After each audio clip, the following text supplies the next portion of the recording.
going on, guys? In this video I'm going to do an overview of the custom loop I did for my Cooler Master NR200p. I have a Kraken x63 AIO that was cooling my 11700K, and basically I just cut into that and turned it into a custom loop, and it's actually working pretty good. I know a lot of guys will tell you not to, and there's reasons why you should or shouldn't. I think mainly because it's you're cutting into a product that originally wasn't designed for what you're turning it into, and the fact that most AIO pumps are not as powerful as some of the custom loop design pumps. But this pump, I can tell it's not moving the fluid as fast as some of the custom ones you see, but it does the job just fine. I think on the x63 they revised the pump from the previous model, and it's so better design, better flow, better durability all around, and it works great. So give you a rundown. I've got a RTX 3070 for the GPU and a Intel 11700K for the CPU. And I decided, so I had the x63 on the CPU, and that was running great. But I wanted to water cool my GPU, and this, to me, I was like, I'm just gonna try it and see how it turns out. So I bought the EK block, the water block for the GPU. That was like 150 bucks. That's pretty expensive. Very good quality, very heavy product. But when I received it, I was like, man, is something missing here? There's no backplate. So what I didn't know is that you have to purchase the backplate separately, which is, to me, kind of ridiculous. For 150 bucks, I think both of these should be included in the mix, but it's not. So I bought all this separate. Definitely recommend their mix. Definitely recommend this. I use this actually to fill it up to get all the air out. I actually just hooked this up to one of my hoses and pushed the fluid through the whole system to get all the air out before I fired everything up. So definitely try that if you have air in the system, because this pump, I figured I could just turn the pump on and it'll blow all the air out, but that definitely did not work. So I had to pretty much top off everything, get all the air out, and I used that to just push the fluid through the whole system, and then just topped it off after it ran. So I will say I did use this. I bought that on Amazon. It says it fits 1/4-inch tubing or fittings. It's 1/4-inch tubing, and it did not work for me at all. So I use the standard fittings here. I got this on Amazon. These are the standard G 1/4 threaded 1/4-inch male fittings there, male barb fittings. And I ended up just going in my garage and grabbing some clear 1/4-inch tubing that fits very well. So let me show you what I got here. I pretty much changed it up from the original, and this is not going to be my final. I've already got some more stuff coming that I'm going to change up again. So I'm not going to take everything out because I've got everything zip tied and stuff, but so I have a res on the back here that I use to fill it. This is the highest point, and it's pretty good size. It's like 3.5 inches by 2.5. I'd say by 2.5 or 3 there. So overall, the whole system holds about 500 milliliters of fluid, which is, I think, a good amount. Everything's getting cooled by a single 280 millimeter rad right here. So let me show you what I got though, because I did something a little bit different. If you look in there, you'll see the GPU right there with the back plate. And then I have some passive cooling on the bottom here, and you can get these at Amazon. Kind of like an endothermic radiation there. They're aluminum, so the fluid, you can see the hoses there, comes in, runs through it, and it, the aluminum absorbs it and it cools down. Because I did this, because I only have one radiator, I'm trying to increase the volume in the system, and temperatures at idle are about 80 degrees, 80 to 90, depending on how warm it is. And then under load, I'm only at like 120, 130 max, and that's Fahrenheit, not Celsius. So I went from like 170, 175, 80 on the GPU down to like 120, 130 with this system. And the CPU was already water cooled, so that stayed the same. That's usually around 120, 130. So overall, the system's great. What I'm going to do is get a bigger reservoir, since I have some dead space on the back here, so I might as well.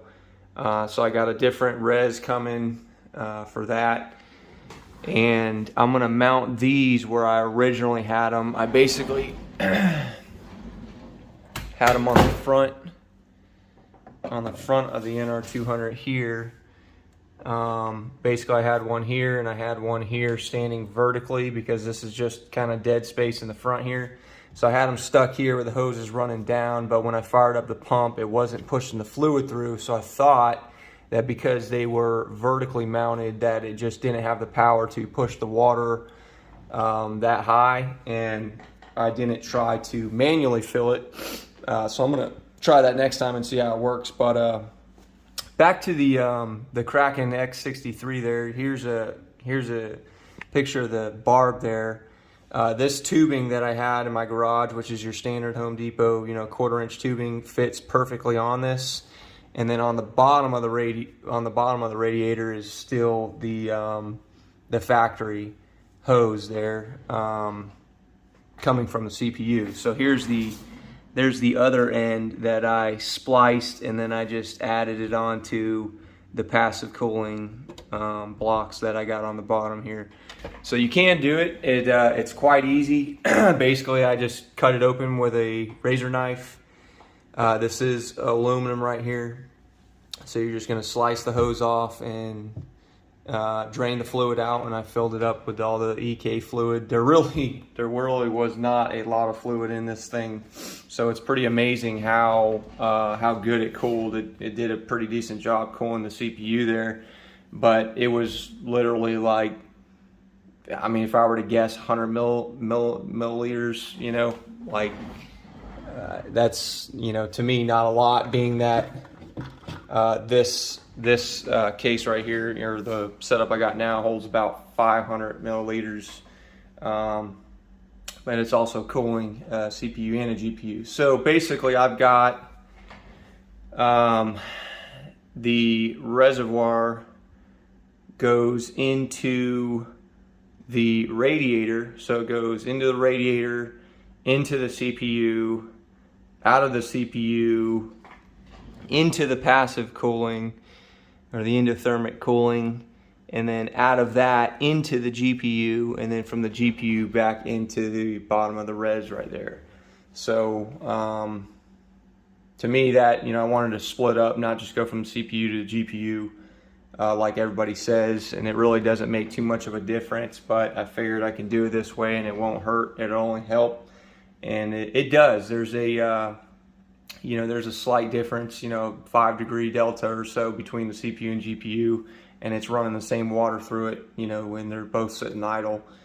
But anyways, that's what I wanted to show you. So the x63, it does work if you guys bought it and want to try a custom loop, because I know everyone says don't do it, but it is doable. But I recommend, after you drain it, definitely don't waste your money on the tubing. Just get some standard tubing, and that works well. I don't have any any fittings on it at all. I just I used a heat gun to just barely heat up the end a little bit, just so it slid over nice and tight and sealed up. But yeah, no leaks. And I used this again, like I said, I basically got the end of one line before I went into the reservoir right there, and I just pushed all the fluid through it, and it pushed and ran through the whole system and got pretty much, you know, all the air out. And then everything was working great. It's kind of a low flowing pump, but it works. So I'm gonna get a bigger reservoir, and then on the bottom there, I only have these two fans on top exhausting. I don't have any intake in here. I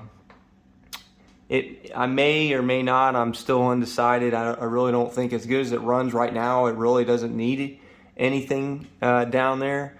So I might just take this reservoir and mount it down here somewhere and add, you know, just add to the volume. But this radiator, it sucks air in and it basically hits the motherboard and runs up, and these just exhaust it out. So it's just kind of going bam, bam, and it works well. So thought I'd share with you guys. I know I wanted to watch a lot of videos on water cooling this case, and a lot of them are all custom loop or just a standard split all in one for the CPU, and just using your stock blower fan on the GPU there. I will say, if you have a 3070 and want to install this, this was like the easiest install. This thing came apart like less than 3 minutes. It pulled right apart.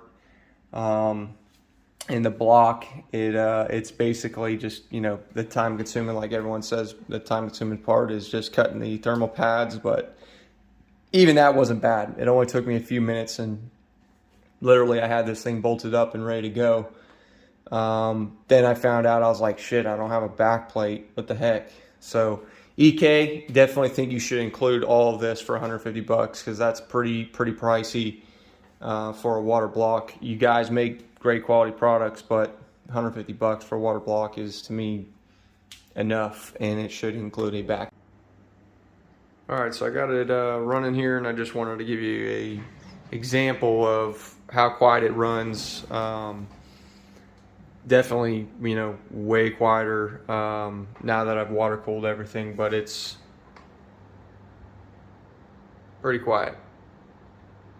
You can hear.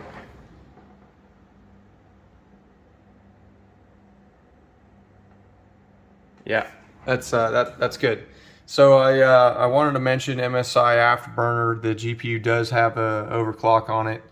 I was able to get plus 140 on the core and plus 1050 on the memory.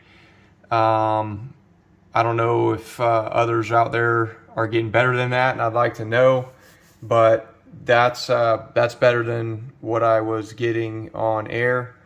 So that's cool. I tried their built-in overclock, but that didn't work. So I just manually did it. And then here's the example that I was talking about. Since it goes straight out of the radiator into the CPU, and then CPU into thermic cooling into the GPU, you've got a little bit of a difference here. So this usually stays around 90, and that usually stays around 95 to 100. Yep, so stay tuned. I'm not done with it. I just again wanted to make this video for the guys that are interested in one, either turning their AIO into a custom loop, or two, just water cooling this case in general. So anyways, hope this video helped. If you got any more questions, let me know. Thanks.